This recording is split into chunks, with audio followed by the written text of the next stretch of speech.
Nah, di banyak tempat dan kesempatan di Nusantara, takjil hampir selalu memiliki karakternya manis itu. Kolak pisang, es buah, bubur sumsum, kue-kue berwarna-warni. Setelah seharian menahan lapar dan haus, yang pertama masuk ke dalam tubuh itu biasanya adalah rasa-rasa yang manis. Nah, ini menarik secara simbolik gitu. Seolah-olah Ramadan itu mengajarkan setelah kesabaran harus ada kelembutan, setelah pemenahanan diri harus ada yang menenangkan gitu. Manis menjadi simbol sebuah harapan itu gitu.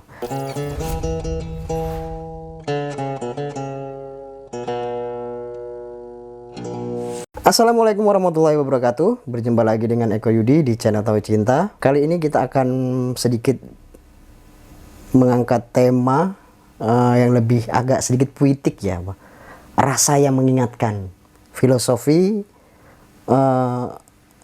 makanan Ramadan Nusantara.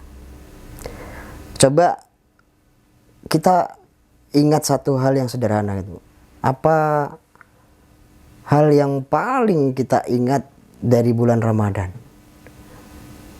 Mungkin ada yang jawab bukan ceramahnya, bukan jadwal puasanya, bukan juga kalendernya, tapi seringkali hal yang paling kita ingat kuat atau justru rasanya gitu. Rasa kolaknya yang manis, rasa gorengan yang hangat, rasa ketupat di pagi lebaran, rasa opor ya ayam yang hanya muncul setahun sekali. Ya itulah serba-serbi Ramadan di Nusantara bukan hanya sekedar perihal tentang ibadah, tapi juga tentang rasa, dan lewat rasa itu budaya dan spiritual bertemu gitu. Nah, di banyak tempat dan kesempatan di Nusantara, takjil hampir selalu memiliki karakternya manis itu.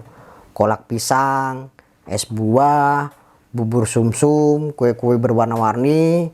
Setelah seharian menahan lapar dan haus, yang pertama masuk ke dalam tubuh itu biasanya adalah rasa-rasa yang manis. Nah, ini menarik secara simbolik gitu. Seolah-olah Ramadan itu mengajarkan setelah kesabaran harus ada kelembutan, setelah pemenahanan diri harus ada yang menenangkan gitu. Manis menjadi simbol sebuah harapan itu gitu. Nah, di Sumatera Barat ada tradisi yang tadi yang pernah saya katakan itu membuat lemang, beras ketan yang dimasukkan ke dalam bambu lalu dipanggang perlahan di atas api. Nah, prosesnya tidak bisa dilakukan sendirian gitu. Ada yang menyiapkan bambu, ada yang menyuci beras dan lain sebagainya gitu. Lemang juga bukan sekedar hanya makanan, tapi itu adalah simbol sebuah kerjasama, spiritualitas. Dalam tradisi ini lahir dari dapur yang ramai, bukan hanya dari ruang-ruang yang sunyi gitu.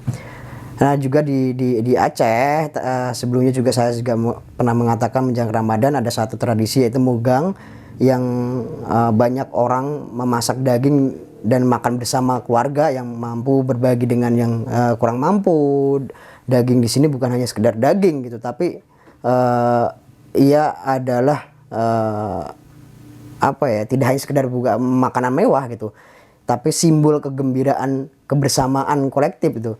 Ramadan tidak dimulai dari rasa kekurangan, tapi juga dari rasa cukup yang harus dibagikan, harus di-share kepada semua manusia gitu. Nah, ada juga ketupat gitu. Ketupat selalu hadir di hari Lebaran. Mungkin saya sendiri menganggapnya bahwa anyaman ketupat itu rumit ya, karena dari kecil sampai sekarang belum piawai, belum pandai untuk membuat satu anyaman ketupat itu yang dibuka perlahan sebelum dimakan. Mungkin di tradisi Jawa juga ketupat sering dimaknai sebagai lepat gitu, kesalahan ataupun pengakuan dan simbol permohonan maaf, seperti anyaman yang rumit. Hidup manusia juga penuh simbol-simbol kesalahan, dan Lebaran adalah momentum waktu untuk membuka simbol-simbol itu gitu. Nah, setiap orang punya ingatan Ramadan yang berbeda-beda. Ada yang ingat kolak buatan ibu, ada yang ingat gorengan di depan masjid, ada yang ingat bau ketupat di dapur nenek, ataupun makanan yang menyimpan memori kolektif itu sendiri ya. Nah, ia menjadi arsip arsip budaya yang hidup di lidah manusia, khususnya Nusantara gitu. Nah, resep yang diwariskan ini dari generasi ke generasi rasanya menjadi penghubung antara bagaimana membaca masa lalu dengan masa kini gitu. Nah, makanan Ramadan mungkin terlihat sederhana. Sepiring kolak, sebungkus gorengan, sepotong ketupat, tapi di balik kesederhanaannya kita dapat mencerna maknanya yang lebih dalam gitu. Di situ ada kebersamaan, di situ ada harapan, di situ ada kerja kolektif, ada kenangan.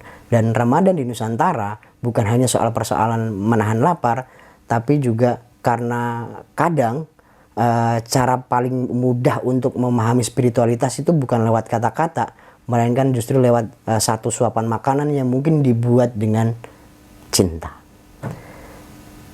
Oke. Sampai bertemu di tema selanjutnya di channel Tahu Cinta bersama saya Eko Yudi. Wassalamualaikum warahmatullahi wabarakatuh.